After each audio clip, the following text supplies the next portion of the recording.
Well, a BBC presenter has been reprimanded for the crime of pulling a face. Martine Croxall was reading a perfectly ordinary story about heat waves when she committed the unforgivable act of replacing the phrase pregnant people with the wildly controversial, highly dangerous and definitely extremist term women. Apparently, she then made a face, and not just any face. It was a face that communicated she might think pregnant people was, well, nonsense, and we can't have that, can we? Not at the BBC, where facial expressions are now subject to ideological oversight. Have a look. London School of Hygiene and Tropical Medicine has released research which says that nearly 600 heat-related deaths are expected in the UK. Malcolm Mystery, who is involved in the research, says that the aged, pregnant people, women, and those with pre-existing health conditions.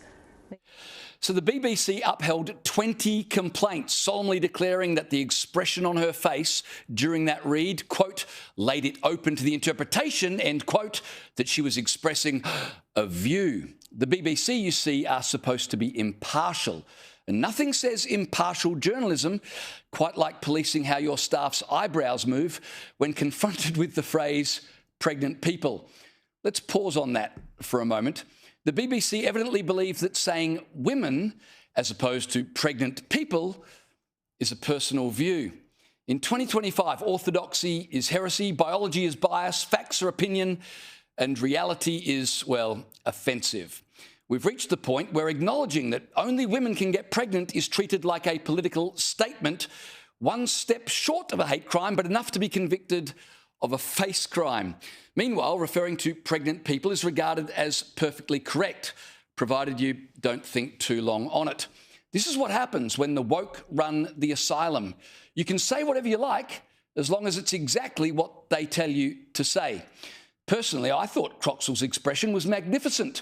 A perfect blend of who writes this drivel? Here we go again, and don't worry, I'll fix your script for you. The BBC shouldn't have reprimanded her, they should have promoted her. She pointed out the stupidity of the progressive left with nothing but a raised eyebrow. That is talent. But instead, she's been reprimanded. No wonder our seniors, who sacrificed to give us the world we are now squandering, are questioning whether it was worth it. I've got a lot of sympathy for World War II veteran Alec Penstone. Have a listen to this 100-year-old man reflecting on the state of the UK. What does Remembrance Sunday mean for you? What is your message?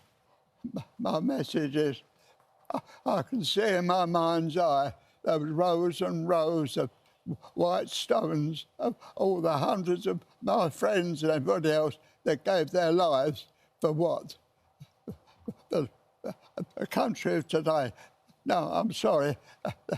The sacrifice wasn't worth the result that it is now.